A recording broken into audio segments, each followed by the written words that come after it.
What's going on, everybody? This is Moose with the Robot Dog Syndicate, and today I'm taking you through a loadout review. This is obviously subject to change.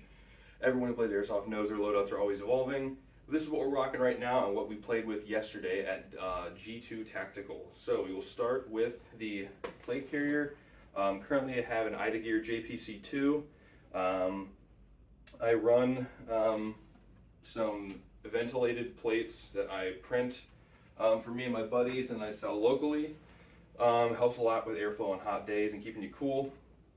I have a generic Z Tactical push to talk, and then a admin / mag pouch up front for 3 mags, and then around back here I have the Ida Gear small backpack. It can hold a 2-liter Camelback. Actually, I still have mine in here from yesterday. Yep, 2-liter, holds it pretty snug.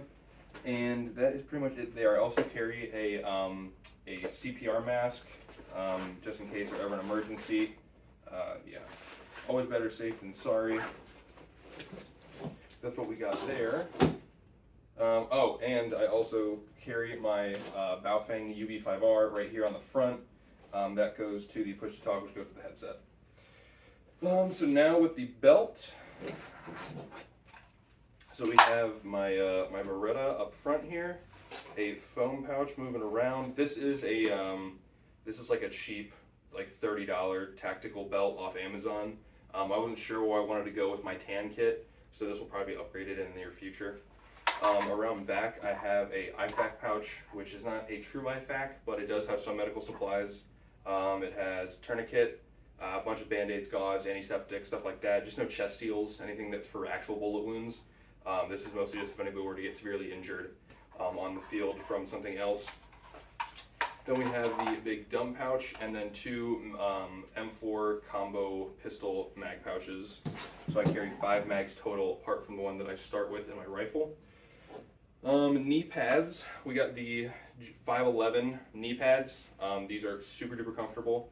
And since I don't run G3 pants or anything with the built-in ones, these are great. I have not had any issues. They're super easy to take on and off. They don't really overheat that bad, and they're very, very comfortable when you are kneeling and crawling everywhere.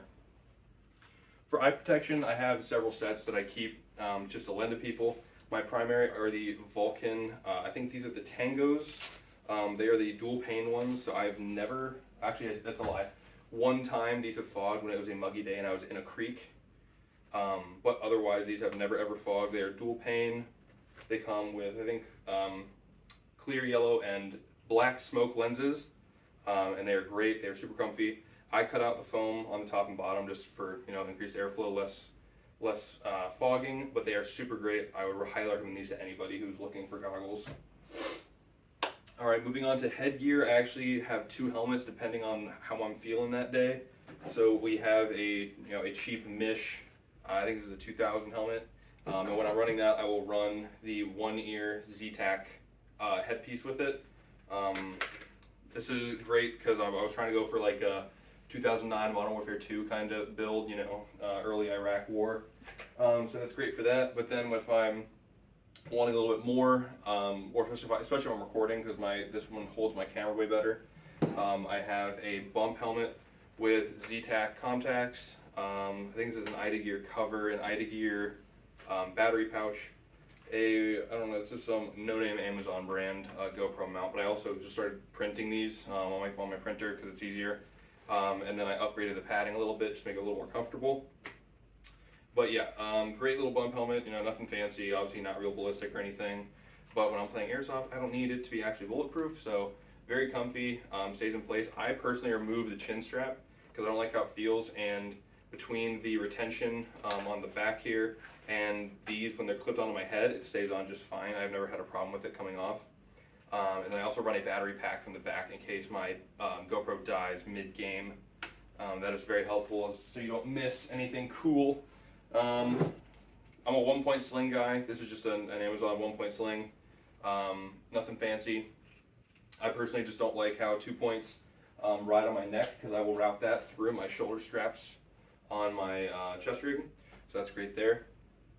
Gloves, I got the tried and true Mechanics multicams. I have a multicam and a woodland set, depending on if I'm multicam or woodland that day. But yeah, these are super comfy. I cut the finger off of my pointer finger just so I can have a little better dexterity on my trigger. But these are great. Nothing wrong with these. Don't overheat. Keep my, like, you know, when you eat the back of the hand shots, they have just enough padding where, you know, you're going to feel it, but it's not stinging, it's not leaving too bad a welt or anything, so that's great. For the sidearm here, this is the Umarex M9A1 Beretta. I love this thing. I got to use it for the first time at G2 yesterday. This is the one that can toggle to full auto, and it's basically a G18. Yeah, it is super great. I love it. I love the blowback. It is CO2. You can get green gas mags for it, but I use the CO2 mags because, you know, down here in Ohio, it gets a little cold sometimes in the winter, and I don't want to be running green gas in the winter when it's obviously not going to work that well. All right, and last but not least, we have my primary replica. This is an A&K Masada. I have it upgraded with a WeTech metal hop-up unit, a Prometheus bucking and nub, and once I can figure out what spring I need, I'm also going to be getting a new barrel and spring, but I'm not going too crazy because that's all going to be backup stuff. Once I'm waiting for a few places to get them back in stock, I'm going to do a Kythera HPA swap because this is going to be my primary. I love this thing. Love the ACR Modern Warfare 2, and this is like a little kid's dream come true. This is I think an O-Life, yeah, an O-Life, OV-Life 2.5 to 10 times scope. It was only $60 on Amazon, so I was not expecting a lot from it, but it is honestly amazing, and I do not know how I played without it. For any kind of target identification where you see someone, you know, like 30, 40, whatever meters away, and you see something move, you're not really sure, having this to be able to crank up to like 8 or 9 and figure out what that is, so helpful, so nice. I also have, you know, your generic protector on there, and then a couple quick disconnects on there. And yeah, that is pretty much it for that. Oh, and an HFG foregrip on it. But I got this for my SCAR when I was first getting into Airsoft, and I'll probably change this out soon. It's not super stable, and I don't really like the rail on the bottom anymore. I kind of want to get something that will just go straight into the M-LOK. But yeah, so for recording, I use a GoPro Hero 7 for black as a head cam. This thing is amazing, takes great video, great audio quality especially. And I just keep it in a plastic case that has cutouts for the mics and the charger port. It is, like I said, I have had no problems with it. It is awesome. I love it. And then for my scope cam, I have a Runcam Scope Cam 2. This is the 40mm lens, the mid-range one. The 17.5, I don't play indoors or do any kind of CQB really, so that didn't seem like it would work for me. And I don't do sniping either yet. I don't know if I ever want to get into that, but regardless, that was going to be too far. I would be out of focus a lot because I do a lot of mid-range engagements, so this was great, and it has been rocking and rolling for me. And I think the last thing I have is footwear, arguably one of the most important parts of Airsoft. These are the 511 ATAC 2.0, 3.0, I forget which one they were on.